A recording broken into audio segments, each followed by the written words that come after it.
Hi. Well, Hi good there. morning, everyone. I'm Christy. I'm a navigator for Mastrius, and Mastrius is an online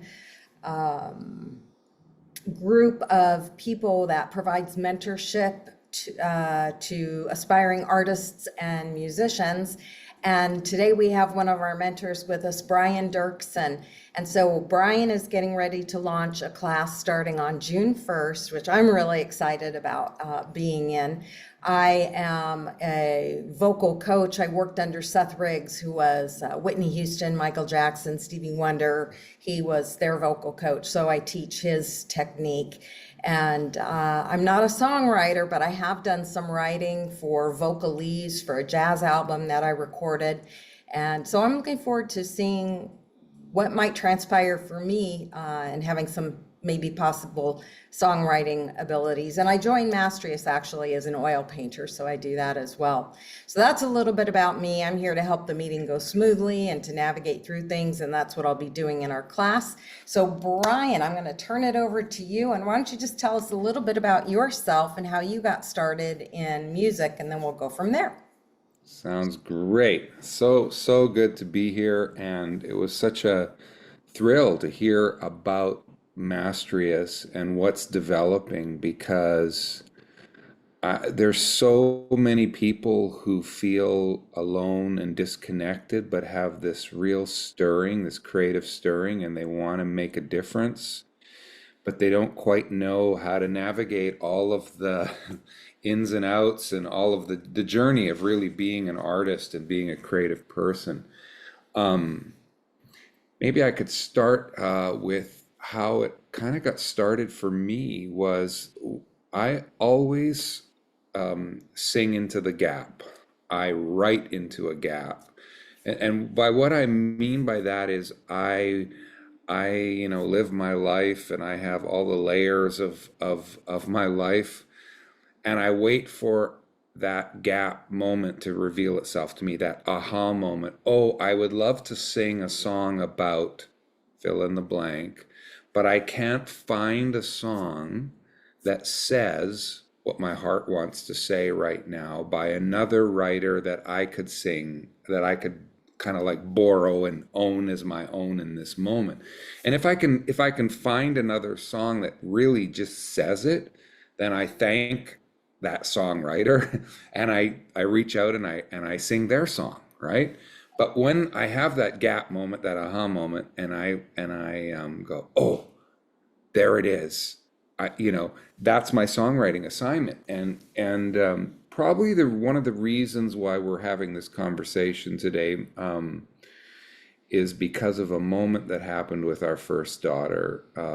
I was 23 years old. My wife and I had just had our first child, and this to date this moment, our first daughter Rachel is now 35, so this is 35 years ago. And I had this incredible moment of affection with her, and she had kind of put her arms out like, "Daddy, pick me up and hold me." But this is like when she was only a few months old and she couldn't speak yet. And I picked her up and held her, and as I was holding her, I started weeping because I recognized that my family of origin, Dutch German Mennonite, is very not emotionally expressive by nature. And I was having this tenderness with my daughter, and I couldn't remember any tenderness with my own dad. Oh, wow. And then I started thinking on my faith spiritual side that in the Gospels it talks about Jesus, keeps on talking about his word, his name for God, and in his prayer is Abba, which is like dad. Daddy. Yeah. And I thought, and I don't know what a relationship with Creator is like in that kind of intimate, tender way, but that's what I wanted, both spiritually and So naturally. how did that affect your songwriting? And were you songwriting before that? Well, I had dabbled a little bit, but they were kind of derivative. They were imitative of songs that were popular either on radio or in the church that were being sung.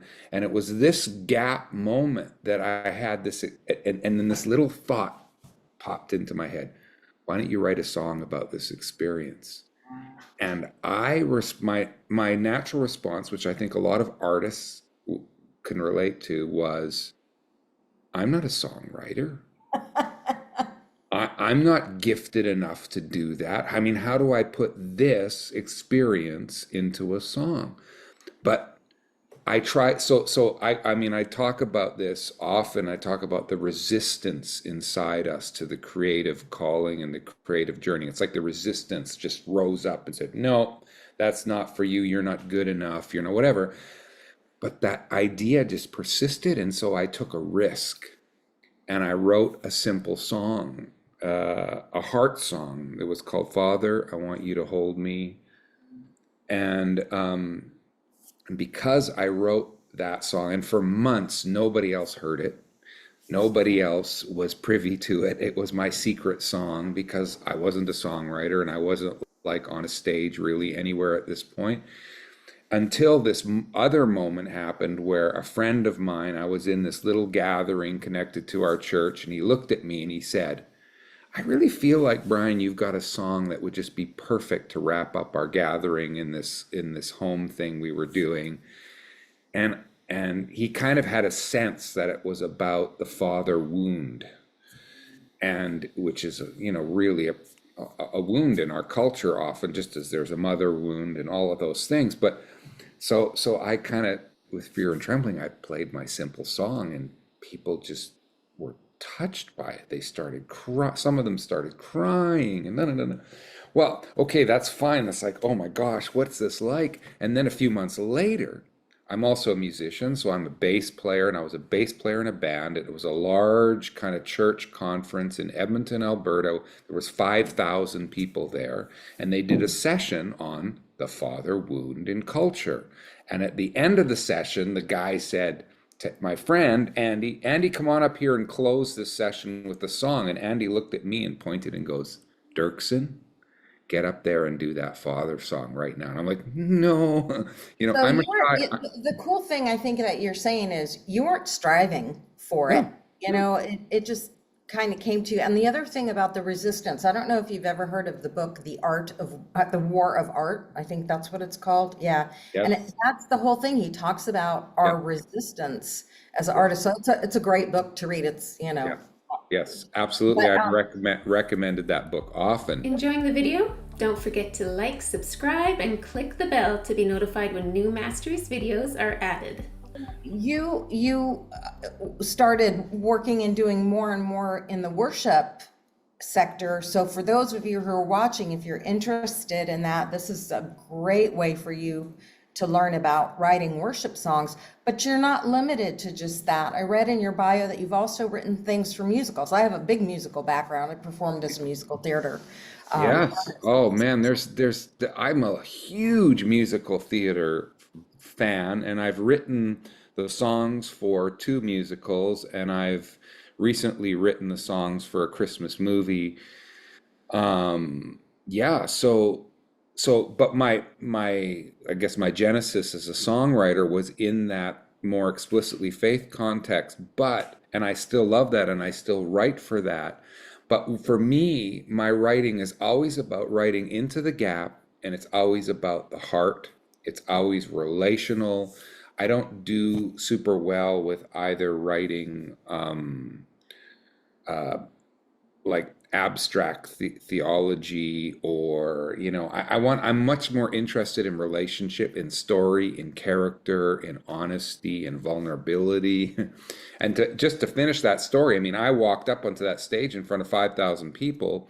I had to grab my friend's guitar because I was the bass player at this event, and I had to sing that song. And the guy who was in charge of that conference, his name was John Wimber, he came up to me and he said, my father was an alcoholic and he left when I was 4. I've been waiting for a song like that. Could we publish that? And I'm like, okay, what's published? I'm like 24 years old or so. I had no background in the music business at that stage. And he says, do you have any other songs? And I said, oh, I have one other one that I recently wrote It's called Faithful One. And he, without even hearing it, he said, we'll publish it. And that's kind of what set me on the journey. And then shortly after that, people started reaching out to me, would you come and teach a songwriting workshop? And I remember at first I was kind of like looking around going like, okay, I'm like 24, 25. I have like about 10 songs published and they're starting to be sung around the world and stuff, but I'm like new at this. But I'm the son of two educators. My mom was a kindergarten teacher. My dad was a science teacher who loved exploring how and why things work. And so I thought, well, okay. So I race off to the library and I sign out every book I can find on songwriting and the process. This is pre-internet, of course. And I've been teaching on songwriting and the process and encouraging other writers for over 30 years. So for some reason, right at the get-go, it was like, take creative risks, overcome that resistance, but also reach out a hand to others who also feel stirred to take creative risks. I call it riding my bicycle. With one pedal, I create, and with the other pedal, I mentor and help other people create. Nice. And my life is all about that, staying in rhythm, staying in rhythm. What's your focus on mentoring? What's your approach or your process with mentoring? I would say it really starts with getting to know somebody and trying to help ask questions to draw out what their mother tongue is. Mhm. And when I say that, what their essence of who they are and what they want to say and how they want to say it, because I think probably like most art forms, um, the key is moving from imitation and derivativeness to unique expression.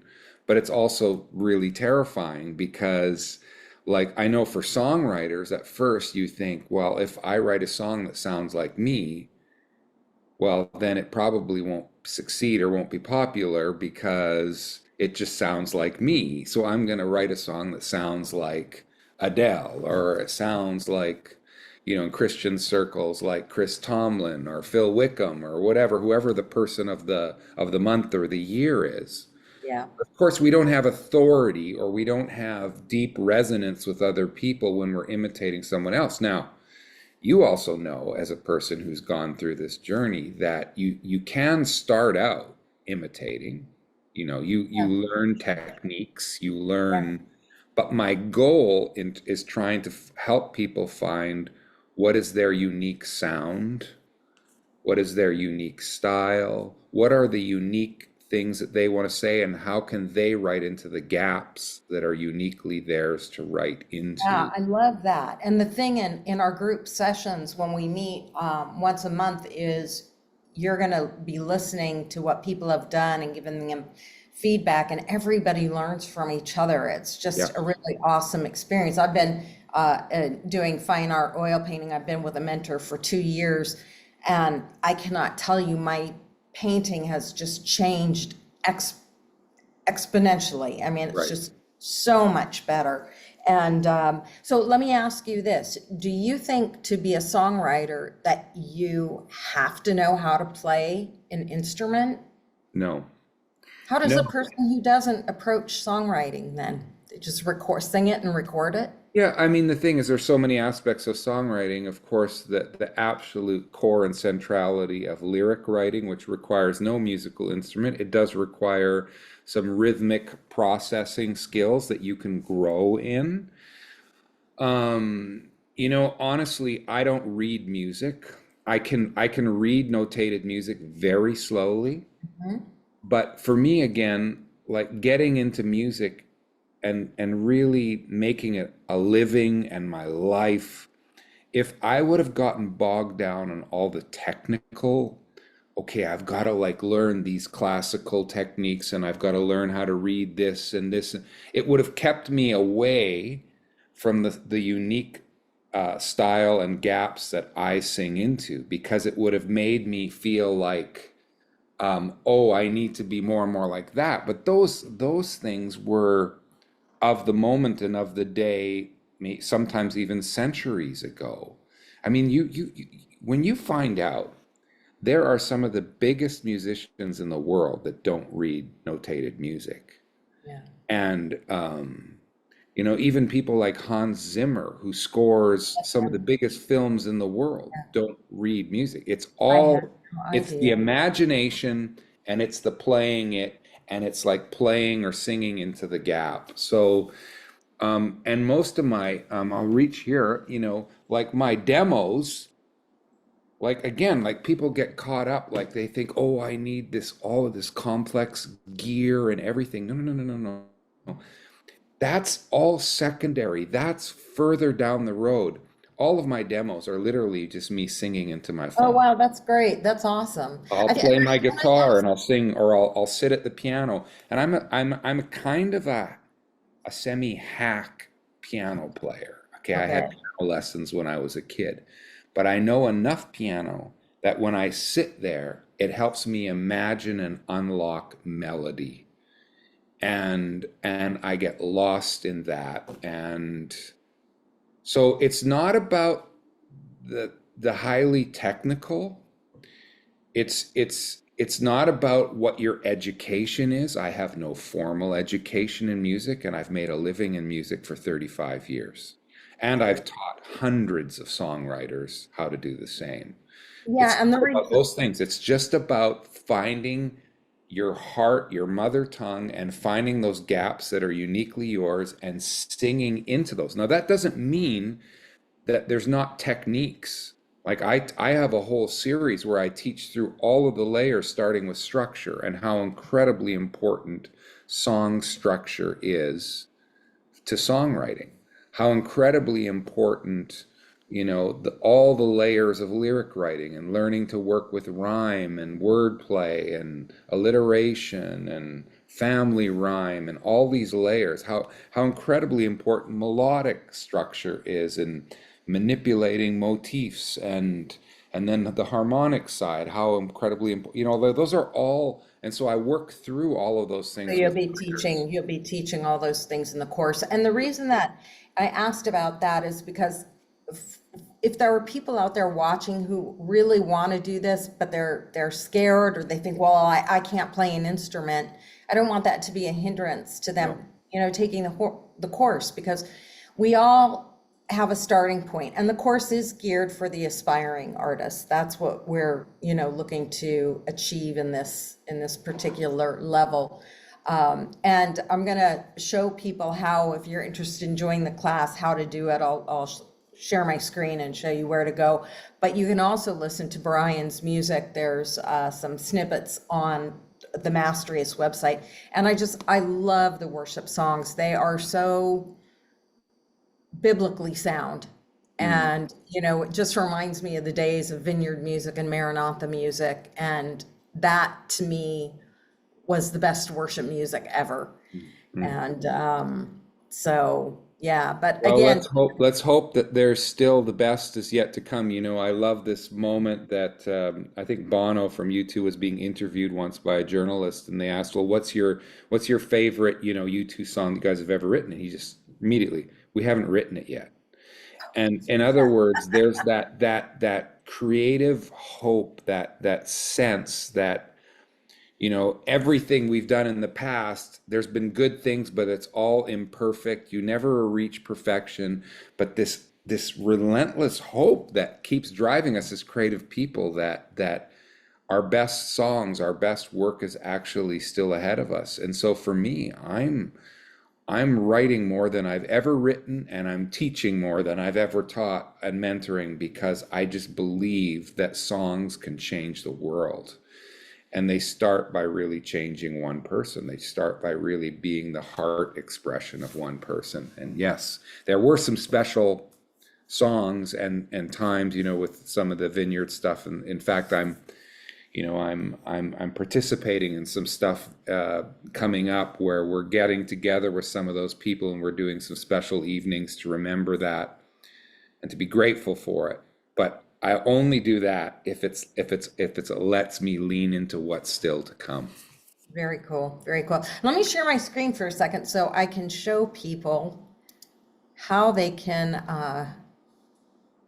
go on to, so all you need to do is go to the mastrius.com website, and there's a couple of options you have here. You can just click on music. I'll show you that in a second. Or if you want to identify your stage and choose your mentor, there's some things you can do. But to go directly to Brian's class, you're going to click on music, then mentorship, slow, Mm-hmm. and then you're going to choose your mentor. There's some other, and you can always do more than one class. I take from several artists, so I have different classes. But Brian is going to be right here. You view the profile. Get rid of this. It's a little bit slow. And there you're going to see a lot more about him and what his focus is going to be. Here's where you can see the songs, listen to the songs. I love that, Refiner's Fire and Pure from my heart. And then you can simply go click on join my group, and that's how you sign up. So it's pretty simple. So just mastrius.com, click on the music link, and then choose Brian and sign up. Mm-hmm. Well, I tell you, you were describing for your art journey how transformative it's been to be part of a small group that's focused on this. And I've experienced this over and over. I've hosted songwriting circles. I've done online instructions with cohorts. And when you have that, there's not just the mentor, but your peers working through it together, and you're learning from each other, and that regular structure. See, human beings, we're rhythm beings. I think it's built right into everything within us. And you've got, the 24 hours, you've got the 7 days a week, you've got the months, you've got the years, and there's things and the seasons. And when you have some rhythm built in where, I know, once a month or every second week, I'm going to commit to doing this, and you're dialoguing with other people, it's incredible what you can accomplish. And I have seen people that say, I'm joining this because something like this, because maybe perhaps I could do this, but they're not at all sure. And then after sticking with it for a while, they play a song for somebody else, and somebody goes, how did you write that? And they go, that's amazing. That's beautiful. I've never heard a song like that before. And I go, well, yeah, that's because they're singing into the gap that's uniquely theirs, and they're discovering their mother tongue, but they've also learned some aspects of it, not just from me, but from everybody around them, because every time you interact about an emerging song, you learn something. So it's fantastic. Well, good. I think it's going to be a great class. I'm really excited to see how I'm going to grow in it and what's going to come out. And I have less fear about it, because I know as a beginning artist, or even as a beginning singer, what I've been able to achieve with consistency and with mentorship. I mean, everybody who wants to get better every singer who's really professional has a vocal coach. Everybody who, writes music has a mentor. Everybody who's an oil painter or a watercolorist, they all have somebody, a master teacher, and it's just so important. Yeah. Yeah. And we're very non-competitive environment. This is something that Mike and Julie, when they founded Mastrius, that was really something that they wanted to achieve. And circling back to what you said at the very beginning, having a safe place where you can go and not be afraid that somebody's going to say, oh, that sounds really stupid, or no, that's not the mentality in Mastrius at all. It's a really community of people. Now you're based in the Pacific. Abbotsford, British Columbia. So I'm sorry, where? Abbotsford, British Columbia. So we're about an hour east of Vancouver, or 2 hours north of Seattle. Okay. And I'm 60 miles south of Cancun, Mexico. So, I mean, the great thing is this is like a worldwide thing. You can join this group from anywhere and participate. And so, yeah, Brian, it's just been so great to talk to you and to get to know you better. Is there anything else that you want to add, or? Well, I just, to second that, the incredible thing and what we've all learned in recent years is we can actually connect and encourage each other and learn from each other wherever we are in the world. Right. And every time we do that with people from diverse backgrounds and geographies and cultural things, we all are enriched. So I'm just so excited. I'm so curious. Where are the people, writers and emerging artists going to be coming from, and what are we going to learn together? It's gonna be a little bit of a learning adventure, and I'm really looking forward to it. Yeah, it's going to be fun. All right. Well, I know you've got a ton of things on your plate, so I'm going to let you go. And everyone, thanks for joining in and watching, and we hope to see you on June 1st. All right. Take care and God bless you.